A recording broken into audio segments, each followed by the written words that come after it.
July 16, 1969, Cape Kennedy, Florida. The air is thick with the scent of salt water and the electric hum of anticipation. Hundreds of thousands of people are holding their breath as the Saturn V rocket, a 363-foot-tall tower of white steel, prepares to defy gravity. The roar is not just a sound, it is a physical force that shakes the earth, a symphony of progress that marks the pinnacle of human achievement. In the control room, a man with a sharp jawline and a soft German accent watches the monitor. His name is Wernher von Braun. To the world, he is the genius who conquered space. But if you could travel back 25 years to a cold, dark forest in Peenemünde or a hellish underground tunnel in central Germany, you would hear a different sound. Not the roar of discovery, but the terrifying whistle of the V-2 rocket falling on London, the vengeance weapon. And beneath that whistle, you would hear the rhythmic, desperate coughs of thousands of starving prisoners worked to death in secret Nazi tunnels to build von Braun's dreams. Imagine standing on that launch pad in Florida. The sunlight is blinding, the future is bright. But look closely at the shadows cast by the rocket. They aren't shaped like wings, they are shaped like the striped uniforms of a concentration camp. Would you have gone to the moon if you knew the path was paved with the bodies of 60,000 slaves? To understand Operation Paperclip, we must go beneath the surface, literally. In 1943, after the Allies bombed the Nazi Rocket Research Center at Peenemünde, Hitler moved the production of his miracle weapons underground. They chose a mountain called Kohnstein. Here, they carved out a labyrinth known as Mittelbau-Dora. Close your eyes and try to breathe. The air in the Dora tunnels is a thick, poisonous fog of ammonia, rock dust, and the stench of unwashed bodies. There is no sunlight. There is only the dim, flickering yellow of electric bulbs and the constant, deafening clink, clink, clink of hammers against stone. The floor is a river of black mud and human waste. You can hear the sound of the capos' whips cracking against the skin of French, Polish, and Russian prisoners. These men are not workers, they are disposable tools. They sleep in the tunnels, 4 to a bunk, on straw that is wet with dysentery. The noise of the machinery is a constant scream that never stops. Every morning, the corpse detail carries out dozens of men who died in their sleep from exhaustion, starvation, or dust lung. And in the middle of this hell, Wernher von Braun walks. He wears a tailored suit and a lab coat. He steps over the dying men to inspect the fuel tanks of his rockets. He sees the hollow eyes. He knows that for every V-2 rocket that hits London, 6 people died just to build it. He isn't a monster who enjoys the pain. He is something much more terrifying. A man who is so obsessed with his vision of the stars that he has become completely indifferent to the suffering on Earth.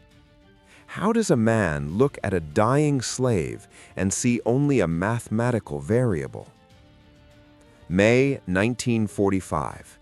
Germany is a smoldering ruin. The 1,000-year Reich lasted 12 years and left a continent in ashes. But as the Allied armies raced toward Berlin, a new war was already being fought in the shadows. This was the intellectual scavenger hunt. The Americans and the Soviets both knew that the next war wouldn't be fought with tanks or infantry. It would be fought with rockets and jet engines. The Nazis were 20 years ahead of the rest of the world in aerospace technology. They had the scientists, the blueprints, and the data. The U.S. military initiated a top-secret program, Operation Overcast, later renamed Operation Paperclip.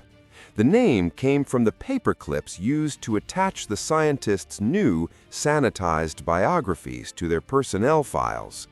The goal was simple: get the Nazi brains before the Soviets do. But there was a problem. President Harry Truman had given a clear order: no ardent Nazis or war criminals were to be recruited. Yet the men who built the V2 were exactly that. Von Braun was an SS officer. Arthur Rudolph was the manager of the Dora factory. Hubertus Strughold had conducted cold water experiments on prisoners at Dachau. The intelligence officers faced a choice: follow the president's moral order and let the Soviets have the rockets, or lie, cheat, and bring the devils to America. They chose the devils. They began to whitewash the records. SS memberships were erased. War crimes were turned into academic research. In the final days of the war, von Braun and his team had to make a decision. They knew the SS had orders to execute them to prevent their knowledge from falling into Allied hands. They hid in a mountain resort in the Bavarian Alps, waiting for the right moment. One morning, von Braun's brother, Magnus, rode a bicycle toward an American outpost. In broken English, he said, "My name is Magnus von Braun. My brother invented the V2. We want to surrender." The Americans didn't just accept the surrender, they treated them like celebrities. While the SS guards were being rounded up for war crimes, the rocket scientists were being fed steak and eggs in luxury hotels. The Operation Paperclip had begun. Would you have protected a man who built weapons for Hitler if he promised you the moon? The transition was a surreal dream. Imagine the scent of Fort Bliss, Texas in 1946. It is a world of sagebrush, dry heat, and the smell of cheap American cigarettes.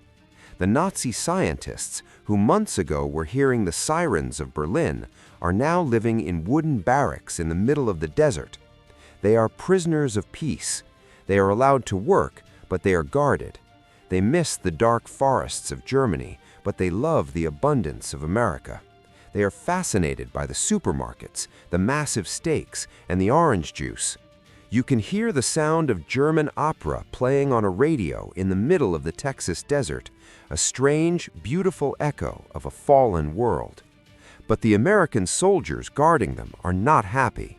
Many of these guards had just returned from liberating the camps. They look at von Braun and his team with a cold, simmering hatred. They know who these men are. They see the sanitized bios, but they smell the stench of the caps on them. In the nights, von Braun stares at the clear Texas sky. He isn't looking at the stars, he is calculating. He knows he has to make himself indispensable. He has to turn the V2 into an American weapon. He starts teaching the Americans how to build a rocket, but he keeps the most important secrets in his head. He is a master of leverage. The 1950s arrived, and with them the Red Scare. The Soviet Union tested their first atomic bomb. Then they launched Sputnik. The American public was in a panic. The gap was real. Suddenly, the Nazi problem became irrelevant. The US government stopped hiding the scientists and started promoting them. Von Braun was moved to Huntsville, Alabama, a sleepy town that would become Rocket City, USA. He became a media star. He appeared on Disney television, explaining the future of space travel to millions of American children. He was charming, handsome, and spoke with a soft, comforting accent. The man who had been a favorite of Hitler was now the face of American progress. But in the background, the shadows were growing. Arthur Rudolph, the man who had overseen the slave labor at Dora, was now a high-ranking NASA official. Hubertus Strughold, the father of space medicine, was being honored with awards, while the survivors of his Dachau experiments were still screaming in their sleep. The secret pact was working.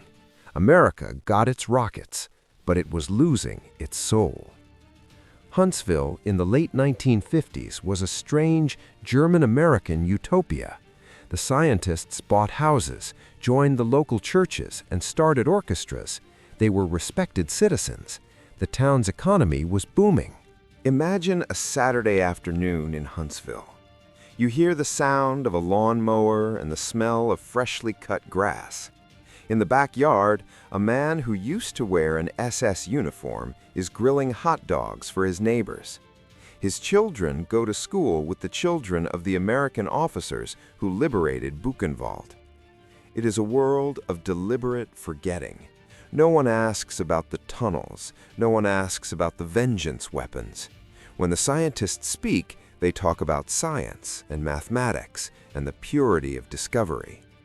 They have created a collective amnesia. But every now and then, the mask slips.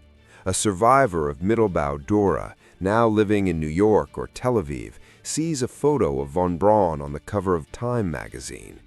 They see the face of the man who inspected their barracks while they were starving.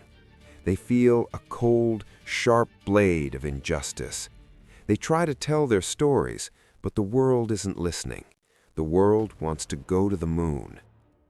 As the 1960s roared on, the space race became the ultimate battle of ideologies. Kennedy's promise to land a man on the moon by the end of the decade became the engine of the nation. Von Braun was the architect of the Saturn V. It was the largest, most powerful machine ever built by human hands. Every bolt, every fuel line, every calculation was a direct descendant of the V2. The technology that was designed to destroy London was now being used to explore the heavens. But the paperclip secret was becoming harder to keep. Investigating journalists and the Department of Justice began to look into the pasts of the NASA scientists. In 1984, long after the moon landing, Arthur Rudolph was finally forced to leave the United States and renounce his citizenship. The evidence of his involvement in the Dora deaths was finally too much for the government to ignore. He died in Germany, a man without a country. Was he a scapegoat, or was he the finally realized price of the moon? July 20th, 1969, Neil Armstrong takes his small step. The world cheers. It is a moment of pure, blinding light. Wernher von Braun is at the peak of his glory. He has achieved his dream. He has reached the stars. But in his private moments, did he think about the tunnels?